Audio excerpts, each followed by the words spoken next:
उत्तराखंड में लोक पर्व हरेले की शुरुआत हो चुकी है। एक महीने तक राज्य भर में हरेले के मौके पर अनेक आयोजन होते हैं।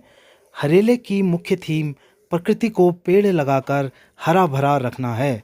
इस बार एसएसपी ग्वालदम ने 40,000 पेड़ लगाने का लक्ष्य रखा है।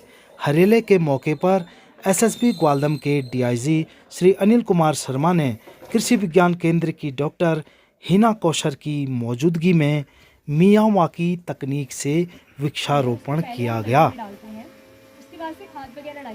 सर, आज आपने हरेला के मौके पर वृक्षारोपण करवाया है। कितने पेड़ लगाए गए हैं और क्या किस तरह का कार्यक्रम है? ये आजकल जैसे कि आपको पता ही है कि पहाड़ों पर पेड़ों की संख्या कम होने की वजह से वातावरण में भी आजकल जो है वो फर्क पड़ रहा है। ये जो टेक्निक है जिससे आज हम हरेला के उपलक्ष्य पर ये पेड़ लगा रहे हैं, ये मियावाकी तकनीक है और बेसिकली ये जापानीज टेक्निक है और इसमें ये किया जाता है कि बहुत कम क्षेत्र में एक घने जंगल को उगाया जाता है। तो हमारे यहाँ ग्वालदम में हमें ये कार्य करने का मौका मिला था। तो आज के दिन हम जो है कम से कम 3 या 4 हजार पेड़ लगाने का हमने लक्ष्य रखा हुआ है। सर, इतने ज्यादा मात्रा में पेड़ आप ये कहाँ से आप इतना अवेलेबल करा पा रहे हैं सर?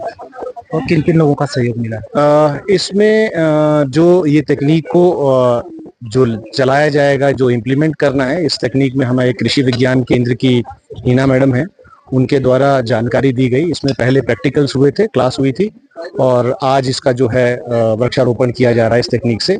इसमें फॉरेस्ट डिपार्टमेंट ने अपना साथ दिया है और लोकल्स का भी जो है सबका साथ मिला है और इन सभी ने जो है अलग अलग जगहों से जो है पेड़ इकट्ठे करके और आज यहाँ पर लगाया जा रहा है। लोकल पेड़ को जो है पैदावार की जा रही है। इस टेक्निक के बारे में थोड़ा हमें बताइए। देखिए, जो मियावाकी जो वर्ड है, ये जापानीज वर्ड है, जबकि मियावाकी जो है वो अकीरा मियावाकी नाम के एक वनस्पति वैज्ञानिक हैं, उनके नाम पर है। 1970 के दशक में ये तकनीक का इजाद किया उन्होंने। इस तकनीक के अंतर्गत ऐसा होता है कि हम बहुत कम समय में और बहुत सघन जंगल को डेवलप कर सकते हैं।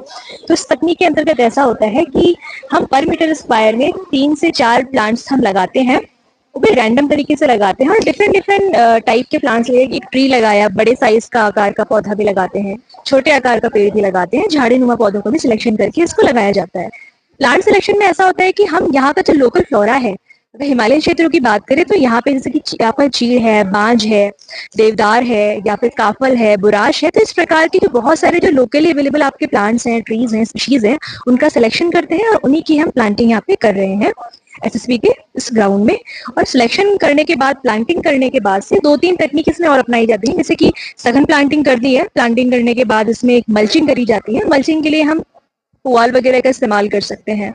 उसके अलावा जो है सूखे पत्तों का इस्तेमाल कर सकते हैं। स्टेकिंग भी की जाती है। जो प्लांट आपने लगाया है उसके साथ एक डंडे या फिर एक टहनी को लगा करके प्लांट को बांध देते हैं ताकि प्लांट आपका स्टेबल रहे। और जो हमने इस तकनीक से जो प्लांट्स लगाए हैं, जो जंगल डेवलप करना हम चाह रहे हैं, ये आपका कुछ ही समय में आत्मनिर्भर हो जाता है। आप इसको केवल 2 से 3 साल तक ही देखरेख की आवश्यकता होती है। उसके बाद से ये सेल्फ इंडिपेंडेंट तरीके से ग्रो करता है। इसकी अच्छी बात यह है कि बहुत सघन प्लांटिंग हमने यहाँ पे करी है, हाई डेंसिटी के तौर पे प्लांटिंग हमने करी है। तो प्लांट्स के बीच में बहुत कंपटीशन होता है, जिस वजह से वो बहुत जल्दी जल्दी बढ़ते हैं।